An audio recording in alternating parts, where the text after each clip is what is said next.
Assalamualaikum warahmatullahi wabarakatuh. Perkenalkan, nama saya Andrian Winorsiva dengan NIM 2301 dari Prodi PJJ Sistem Informasi dengan kelas SI 601. Pada video ini saya akan menjawab soal UAS dari data warehouse atau OLAP. Dan berikut adalah jawaban dari pertanyaan saya. Pertanyaan nomor 1, karakteristik dan juga skema data warehouse. Data warehouse sendiri memiliki beberapa karakteristik seperti berorientasi kepada subjek. Data warehouse ini diwajibkan untuk fokus kepada satu tema tertentu, terutama yang terkait dalam proses analisis dan juga pengambilan keputusan. Nah, jika data yang ditemukan atau yang dicari tidak sesuai, maka data tersebut dapat diabaikan oleh sistem ini sendiri. Yang kedua ada terintegrasi. Data warehouse dapat melakukan integrasi dari berbagai jenis sumber data ataupun sistem aplikasi. Hal ini tentunya akan mempermudah perusahaan dalam melakukan analisis data, karena semua data yang diperlukan dapat diakses dari satu pintu saja. Yang ketiga ada time variant. Sifat tentang waktu yang terjadi karena adanya perbedaan antara operasional dan juga data informasi. Dengan adanya data yang akurat dari setiap periode atau recordnya, Dataverse sendiri dapat menyimpan data histori dari 5 sampai 10 tahun atau bahkan lebih, dan juga dapat menyimpan dari data terkini atau saat ini, yang mana data ini dapat digunakan untuk melakukan perbandingan serta analisis tren untuk menentukan langkah berikutnya. Yang keempat ada non-volatility atau tetap. Data warehouse bersifat tetap, artinya tidak dapat diubah. Dalam data warehouse hanya terdapat dua proses, yaitu pemasukan dan juga pemrosesan.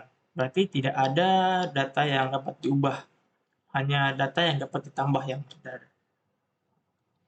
Data warehouse sendiri memiliki skema seperti skema bintang atau star scheme, di mana skema bintang adalah struktur logikal yang mempunyai tabel fakta yang berisi data aktual, di mana tabel fakta akan dikelilingi oleh tabel-tabel dimensi.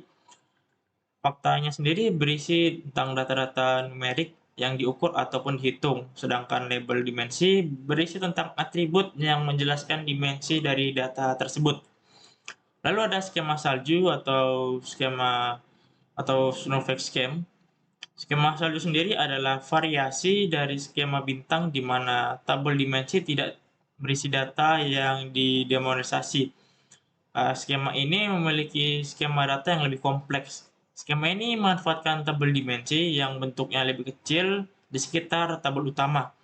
Skema ini memungkinkan penjabaran data yang lebih spesifik tetapi mempengaruhi performa query yang lebih kompleks. Lalu yang terakhir ada skema konstelasi atau constellation scheme. Skema ini merupakan sebuah pemodelan data warehouse yang kompleks dan fleksibel. Berbeda dengan skema star dan juga skema snowflake, skema ini memungkinkan hubungan many-to-many antar tabel fakta dan juga dimensi. Hal ini membuatnya ideal untuk situasi di mana terdapat banyak hubungan kompleks antar data. Baik, untuk pertanyaan nomor 2, jelaskan arsitektur dari data warehouse. Dari artikel-artikel yang sudah saya baca, maka dapat saya simpulkan arsitektur data warehouse adalah seperti berikut.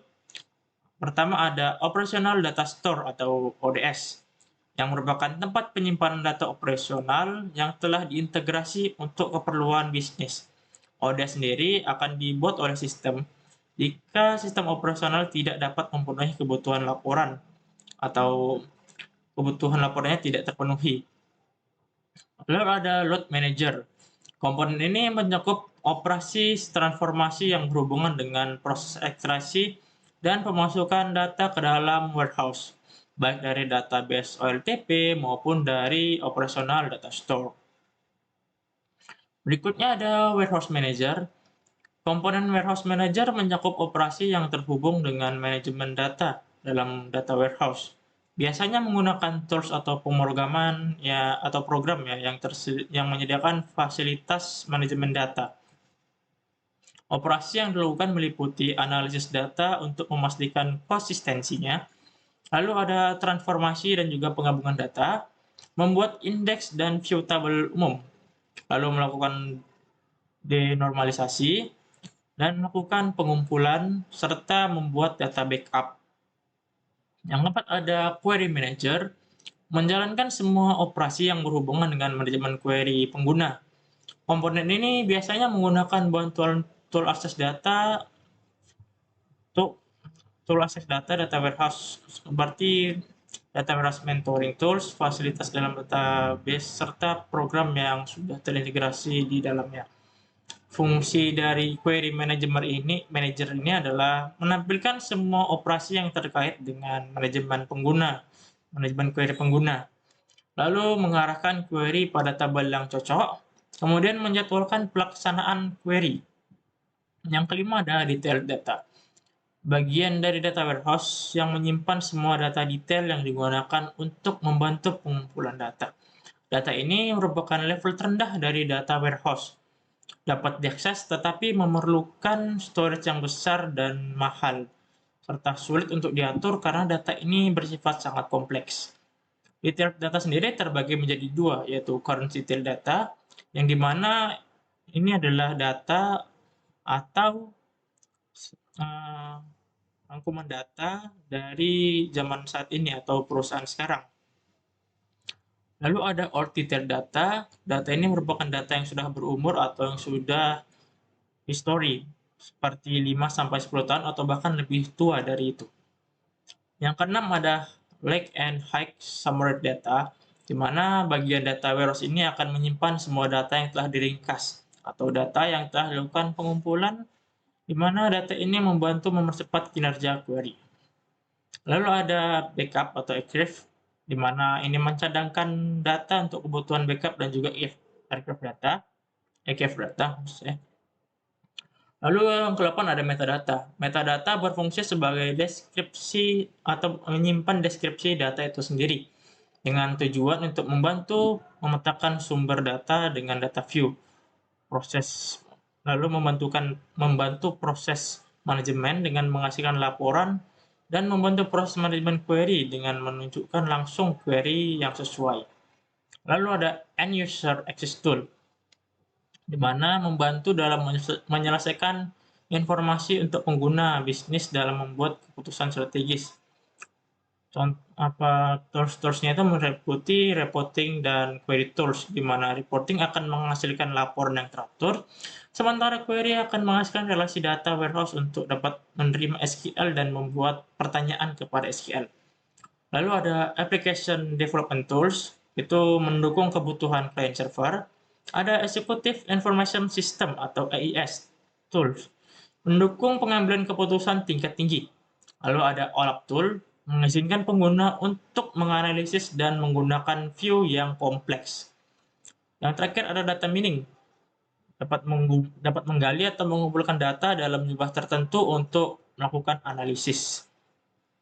Baik, untuk pertanyaan ketiga, model dimensional dalam data warehouse. Pemodelan dimensional dalam data warehouse adalah sebuah teknik dengan desain logis yang bertujuan untuk mempresentasikan data dengan tujuan memungkinkan pengaksesan data dengan kinerja yang lebih tinggi.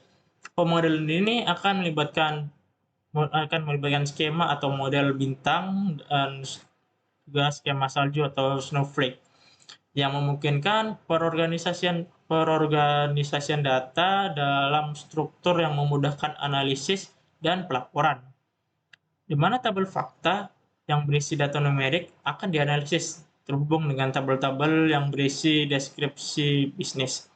Keuntungan dari penggunaan pemodelan dimensional ini antara lain pengaksesan data yang lebih efisien dan kemampuan untuk menggambarkan keadaan bisnis. Lalu ada pertanyaan nomor 4, perbedaan model fisik dan juga logikal. Physical modeling dan juga logical modeling sendiri memiliki perbedaan yang cukup mencolok. Pertama dari deskripsinya. Physical modeling atau model fisik adalah konsep tentang bagaimana data disimpan pada media penyimpanan dalam satu susunan secara fisik. Ini mencakup detail teknis seperti struktur penyimpanan data, indeks, dan cara data disimpan di dalam database.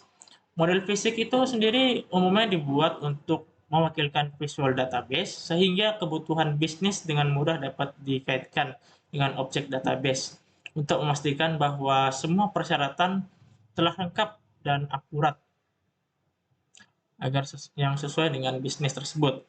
Sementara itu untuk logical modeling atau model logika adalah lebih bersifat kepada konseptual dan abstrak daripada desain fisik.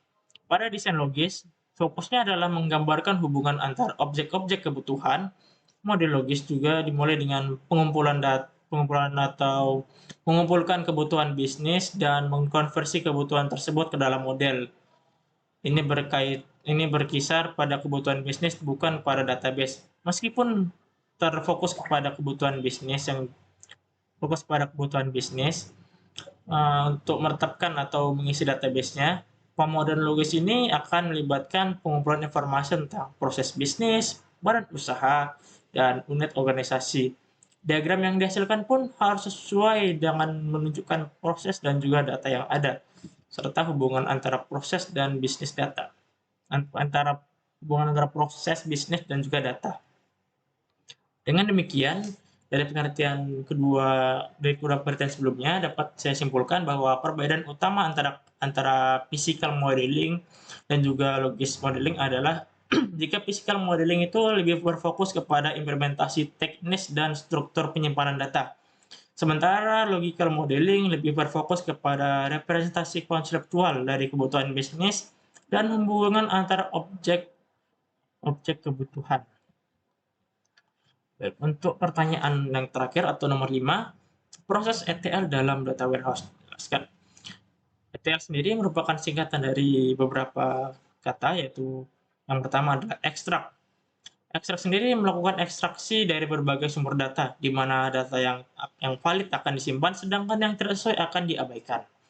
Nah, pada ekstraksi ini sendiri terdapat beberapa hal yang perlu diperhatikan, seperti file dan tabel nama yang perlu diakses dari basis sumber data, file nama yang perlu diekstrak dari file dan tabel tersebut, lalu ada bagaimana format outputnya, dan jadwal dilaksanakannya ekstraksi. Kemudian ada transform. Setelah data diekstraksi, langkah berikutnya adalah transform. Pada tahap ini, data yang telah diekstraksi akan diolah untuk memastikan kesesuaiannya dengan format yang dibutuhkan di data warehouse. Proses ini akan melibatkan beberapa langkah seperti karakteristik atau karakter dikonversi dari ASCII ke EBCDIC atau sebaliknya. Yang kedua ada teks yang bercampur huruf besar dan kecil akan disamaratakan menjadi huruf besar. Lalu ada data numerik yang harus dikonversi ke dalam data standar atau format standar. Kemudian ada format harus bersifat standar. Yang kelima ada satuan yang digunakan. Misal satuannya adalah rupiah ataupun dolar. Yang keenam ada coding. Lalu ada cleansing atau pembersihan data. Cleansing merupakan proses untuk memastikan data yang dimasukkan telah bebas dari error dengan cara pengubahan format, konversi, dan juga melengkapi data. Hal ini berkaitan dengan proses transform. Lalu ada loading, di mana pada proses ini dapat dipastikan atau harus dipastikan bahwasannya data tersebut telah terbebas dari error dan siap untuk dilakukan proses pemindahan data dari komputer ke dalam data warehouse. Sekian untuk jawaban UAS dari data warehouse atau OLAP saya. Jika ada kesalahan kata maupun jawaban, saya mohon maaf. Wassalamualaikum warahmatullahi wabarakatuh.